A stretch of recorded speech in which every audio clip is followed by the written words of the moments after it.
বিশ্বনবী বললেন, যে ব্যক্তি রাত্রিবেলায় সূরাতুল মুলক তেলাওয়াত করবে তার কবরের আযাব হবে না।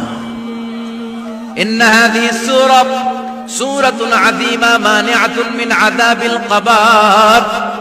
এই সূরাটা এমন সূরা, সাধারণ কোন সূরা না। এই সূরাতুল মুলক যে রাত্রিবেলায় তেলাওয়াত করবে তার কবরের আযাব থেকে তারে বাঁচিয়ে দিবে কে? নাম্বার 1 ফজিলত, স্ট্যাটাস মনে থাকবে তো। 2 নাম্বার স্ট্যাটাস, শাফাআত লি সাহিবিহা।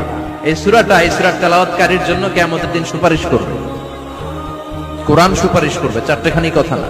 কোরআন যদি আপনার বিরুদ্ধে দাঁড়ায় আপনার জান্নাত ক্যান্সেল, আর কোরআন যদি আপনার ব্যাপারে আল্লাহর কাছে রেকমেন্ডেশন করে জান্নাত আপনার জন্য ওয়াজিব করে দিবে কে? এজন্য বিশ্বনবী বললেন, শাফাআত লি সাহিবিহা। কিয়ামতের দিন তেলাওয়াতকারীর জন্য আল্লাহর কাছে সুপারিশ করবে। 2টা গেল। 3 নাম্বার, বিশ্বনবী বললেন, খাসামাত আন সাহিবিহা। এই সূরাটা কিয়ামতের দিন এই সূরার তেলাওয়াতকারীর পক্ষ নিয়ে আল্লাহর সাথে ঝগড়া করা শুরু করে দিবে। আল্লাহর সাথে ডিবেট করবে, ঝগড়া করবে, যতক্ষণ না হাত্তা আদখালাহুল্লাহুল জান্নাহ। হাদিসের টেক্সট হচ্ছে যে যতক্ষণ না আল্লাহ তাআলা তাকে জান্নাতে না ঢুকায় ততক্ষণ ওই সূরার তেলাওয়াতকারীর পক্ষ নিয়ে আল্লাহর সাথে বিতর্ক, ঝগড়া, তর্ক চলতেই থাকবে। সুবহানাল্লাহ, আরো আসতে বলেন। আবার বিশ্বনবী বললেন, মান ক্বারা বিহা ফি লাইলাতিন ফাকাদ আকসারা ওয়া আতওয়াবা। রাত্রিবেলা এই সূরাটা যে তেলাওয়াত করবে পুরো রাত্রিটারে বরকতময় করে দিবে কে? এজন্য বিশ্বনবী আবদার করে, আবেদন করে আমাদের কাছে বলে গিয়েছেন, আমি চাই আমার প্রতিটা উম্মতের হৃদয়ে এই সূরাটা গাঁথা থাক। আমি চাই আমার প্রতিটা উম্মতের সিনার ভিতরে এই সূরার 30টা আয়াত গ্রথিত করা থাক। সুবহানাল্লাহ পড়ে। মাত্র 30টা আয়াত মুখস্থ করতে রাজি আছেন? 1 মাসে কয়দিন? প্রতিদিন একটা করে আয়াত মুখস্থ করলে সূরা মুখস্থ করতে লাগবে কয়দিন? হ্যাঁ, হোমওয়ার্ক।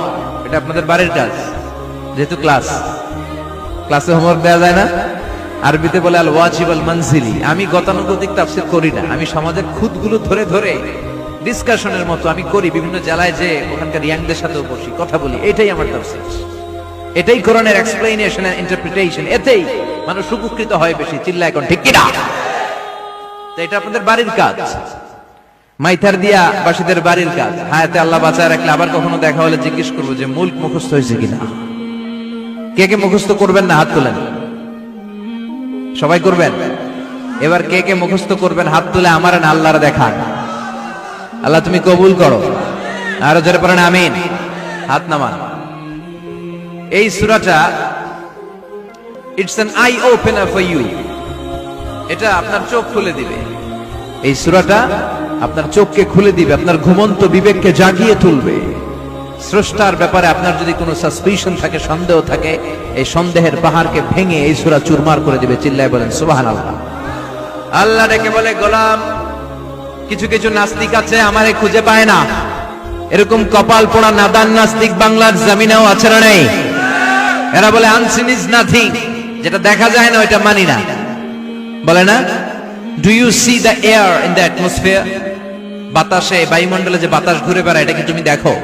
তো মানো কেন? Why do you believe on that? Why do you believe on air?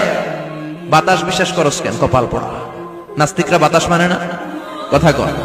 Do you see the bad headache someone feel in his head and he's shouting? মাথার ব্যথায়, মাইগ্রেনের পেইনে যখন কেউ চিৎকার করে তার মাথার ব্যথা দেখা যায়। আমার এখন প্রচন্ড মাথা ব্যথা যদি হয় আপনারা দেখতে পাচ্ছেন, তো নাস্তিকরা কি মাইগ্রেনের পেইন বিশ্বাস করে না? মাথা ব্যথা বিশ্বাস করে কি করে না? বাতাস বিশ্বাস করে কি করে না?